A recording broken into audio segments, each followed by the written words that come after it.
Run for Good. Éco-responsable, matériaux naturels, Triomphe RPG. Salut les sportifs, j'espère que vous vous portez bien. Moi c'est Serge Fortini. Bienvenue sur ma chaîne YouTube. Qu'il fasse beau, qu'il fasse gris, qu'il fasse chaud, qu'il fasse froid, le sport doit être là.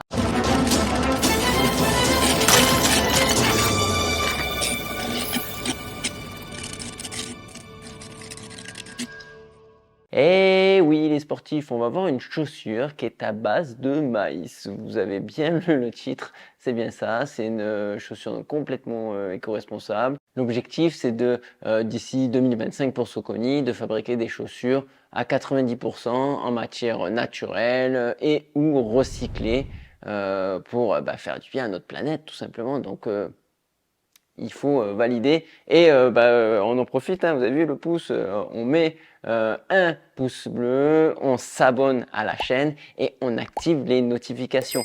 Merci les sportifs. J'en profite pour vous dire que cette vidéo n'est pas sponsorisée. Je remercie Iron et Saucony pour ce lancement et m'avoir envoyé les baskets pour pouvoir les tester et vous partager mes sensations. Donc je suis assez fier de cette collaboration, je vous avouerai. Je ne sais pas si vous nous suivez sur les réseaux sociaux, mais je vous mettrai le lien juste là. J'avais déjà fait donc un petit réel autour de ça, un short très sympa. Cette chaussure elle est pas mal. Allez, on voit ça immédiatement. C'est une Triomphe.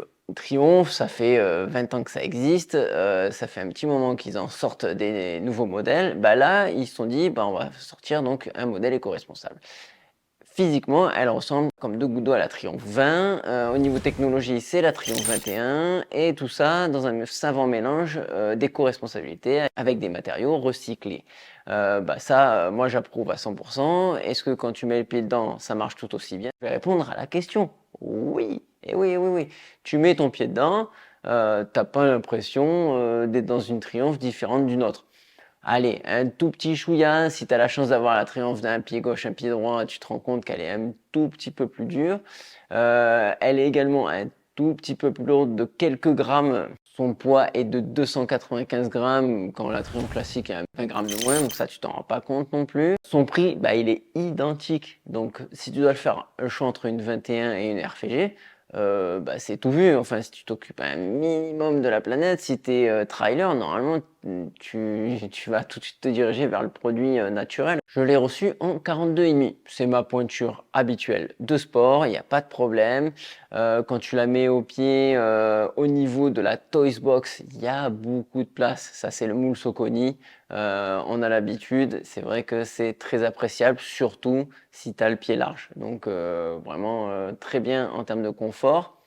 Puisque je suis dedans, allez, je reste dans la chaussure, je vais vous parler de la semelle de propreté. C'est rare quand j'attaque les vidéos par ça, mais oui, la semelle de propreté, là, chez Soco, elle est assez spécifique puisqu'elle est un petit peu comme la mousse de la semelle intermédiaire, donc elle fait vraiment son rôle dans le confort de la chaussure globale. Elle est relativement épaisse, hein, je dirais un bon demi-centimètre quasiment sur les parties les plus épaisses, mais tu peux la retirer et tout à fait mettre ta semelle orthopédique, il n'y a pas de souci. Le drop, il est de 10 mm. On est, on va dire, sur des standards. 37 mm à l'arrière, 27 mm à l'avant. Donc là maintenant, hein, on a l'habitude d'être au perché dans toutes les marques, dans tous les modèles. Donc c'est même plus choquant. Je ressors de la chaussure. On est sur une tige qui est fabriquée en coton avec des colorants naturels, donc d'où cette petite teinte un peu gris, un peu différent, je dirais.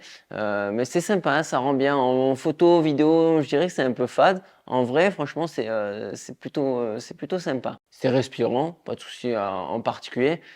C'est du coton. Si tu prends la pluie ou la boue, ça devient la galère. Mais bon, faut pas oublier quand même la destination de chaussures, c'est pour la route et jogging. Donc c'est pas une chaussure de trail hein, non plus. Le col est très confortable, hein, tout autour, il y a de mousse, c'est bien rembourré.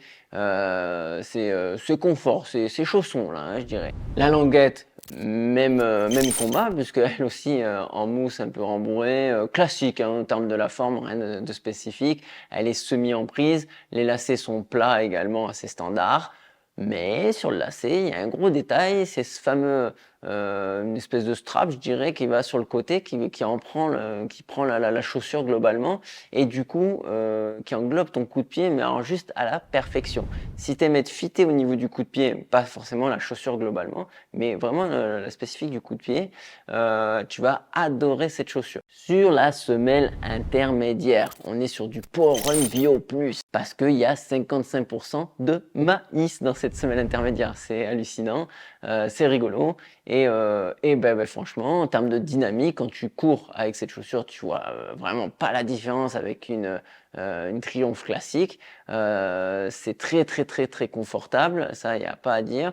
C'est dynamique, je dirais pas que personnellement j'irais courir un 10 avec. Par contre, faire moins de jogging, faire du long, très long avec, ah là ouais, par contre, vraiment une pantoufle de ce côté-là. Je continue sur sa semelle extérieure qui est en caoutchouc naturel, et oui, à 80%. Il est spécifié que si la couleur change dans le temps, ben c'est normal, c'est lié au fait que ça soit du caoutchouc et il travaille. Est-ce qu'il est bien ce caoutchouc? Bah oui, hein, il n'y a rien de spécial, c'est fait pour la route. Non, ne t'aventure pas dans les terrains à gravier, ne t'aventure pas en trail. On voit clairement que la mousse, eh ben, elle est apparente, donc tu vas tuer ta chaussure si tu t'amuses avec faire, même ça ne serait que du chemin avec. Là, reste bien sur du bitume ou éventuellement de la piste. Allez, un petit axe d'amélioration à mes yeux, en tout cas à mon ressenti. Pour moi, le talon est un peu trop dans la chaussure et le maintien talon est un peu juste. Je suis obligé de serrer un peu fort la chaussure, donc heureusement qu'il y a ce système de, comme je vous disais, de strap là avec le lacet, parce que j'ai une sensation du talon qui se décolle un peu dans le fond de la chaussure. Ça manque d'un revêtement peut-être qui grippe ou autre, je sais pas, mais le talon, voilà, il est un peu légèrement libre à l'arrière. Bon, c'est pas gênant dans la globalité, mais voilà, pour moi, ce serait un axe d'amélioration pour le modèle suivant. Conclusion, les sportifs. Alors, cette chaussure, elle sert à quoi? Elle sert pour le long, vous l'avez compris, marathon, voire beaucoup plus, sur bitume, sur route exclusivement, semi-marathon, et tout ce qui est en dessous, on va dire si tu as une vitesse relativement faible, parce que la chaussure est un peu lourde, bon, elle n'est pas faite pour la performance en compétition sur le court, on est bien d'accord. Et évidemment, pour le jogging, pour mettre tes chaussures d'après-course par exemple, elle est vraiment idéale, et je dirais même aussi en sneakers, parce que elles sont plutôt sympas et c'est éco-responsable. Donc voilà, encore bravo Soconi pour ce geste pour la planète. Moi j'apprécie, j'espère que tout le monde va se mettre à ce sujet. Si tu as des questions, tu n'hésites pas à les mettre en commentaire, je me ferai un plaisir d'y répondre. Et je vous dis bon run, bonbon et saucisson. Portez-vous bien surtout. Machine.